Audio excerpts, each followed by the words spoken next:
us a piece of paper that says to us, we're a Vietnam veteran, and we can get disability, and we can get this, and we can get a job, and we don't get on welfare. A lot of people threw their medals away. A lot of people threw their ribbons away. A ribbon is something you wear in your uniform that represents that you have a medal.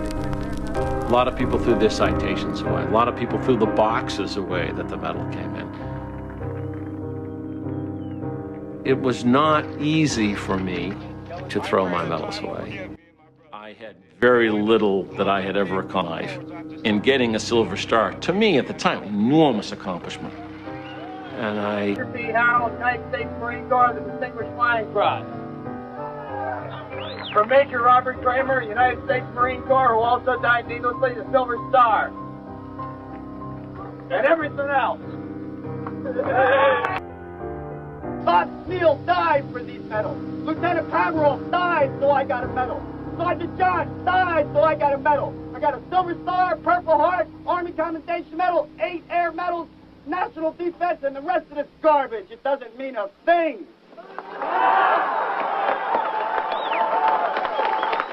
When Larry Chism stepped off the plane in 1972, his war had ended on paper, but whatever he carried home from Vietnam would remain hidden from everyone around him.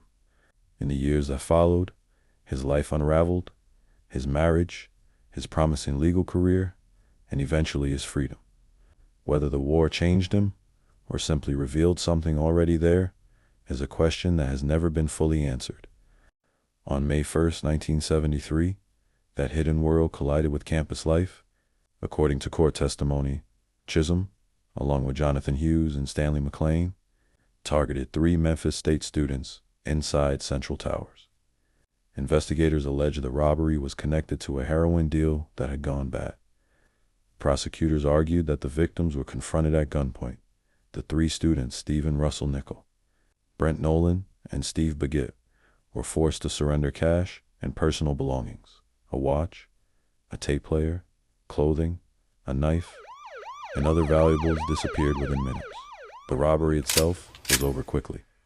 Its consequences would last for decades. More than a year later, a Shelby County grand jury secretly indicted Larry Chism on 3 counts of armed robbery, and a separate charge alleging heroin trafficking between February and May of 1973. His arrest stunned many who knew him.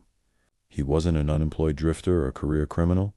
He was a law student preparing for what should have been graduation.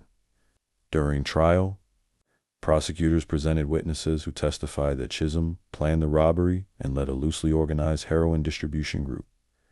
The defense challenged the credibility of those witnesses, arguing they had received favorable treatment in exchange for their testimony. The jury heard both sides. After nearly 2 hours of deliberation, they returned guilty verdicts. At just 25 years old, Larry Chism was sentenced to 40 years on each of the 3 armed robbery convictions. He also faced the pending narcotics charges. The man who had once studied constitutional law would now begin learning the rules of prison life. By the time Chism went to trial in October 1974, the prosecution case was not simply 3 students identified Chism as their robber. It included a network of people involved in drugs or other criminal proceedings. Mr. McLean admitted selling Chism fake LSD and implicated Chism in the robbery, and Mr. Hughes himself was jailed on another robbery matter and appearing in a July 1974 escape indictment list. Implicated Chism, also Mr. Young, was jailed on armed robbery and escape charges. Claimed he worked for Chism and said Chism confessed to the robbery and gave him the narcotics suitcase. Larry Chism's attorney, Mr. Livingston, attacked these witnesses' incentives and presented evidence suggesting favorable treatment had been discussed. Mr. McLean and Mr. Hughes later received 5 years after being allowed to plead to lesser offenses, but Larry Chism received 40 years. May 1, 1973, the robbery occurred in the victim's dormitory room at Central Towers. Mr. McLean testified the dispute began when he sold Chism fake LSD windowpane acid, ripping him off. After Chism discovered the drugs were fake, McLean said Chism threatened to kill me if I didn't come up with the money, which led to the robbery of the 3 students in search of drugs and money. Chism described by officers as a prominent local drug dealer. Co-defendants' outcome. McLean and Hughes were each given 5-year sentences after testifying against Chism and being allowed to plead guilty to lesser offenses. Sentencing detail: Chism got 40 years on each of 3 armed robbery counts. Judge Fackwin ultimately ruled the sentences would run concurrently at the same time, not consecutively. New trial motion was denied. Attorney Robert I. Livingston sought a new trial, arguing the verdict was excessive, and noted the co-defendants' much lighter sentences. He also said Attorney General Hugh Stanton was reportedly shocked by the severity of Chism's punishment.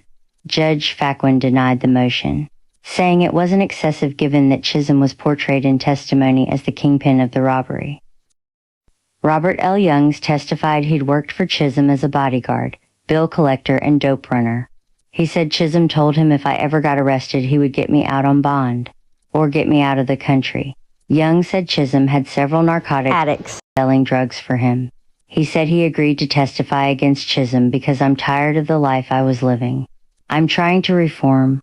The Attorney General's office offered probation and shortened sentences for testimony against Chism. Larry Chism's parents were confirmed living in Forest City, Arkansas, for that summer. Larry Chism had been working as a Memphis State University student, and he was a light bulb salesman. Bond hearing. Criminal court. Judge W. Otis Higgs Jr. set Chism's bond at $15,000. Despite state prosecutor's attorney, Jen Allen Glenn, recommending $100,000. Chism did not testify at his own trial. Chism was ultimately imprisoned at the Turney Center in Olney, Tennessee, where he became a model inmate, editing the prison newspaper and teaching classes, while secretly planning an escape.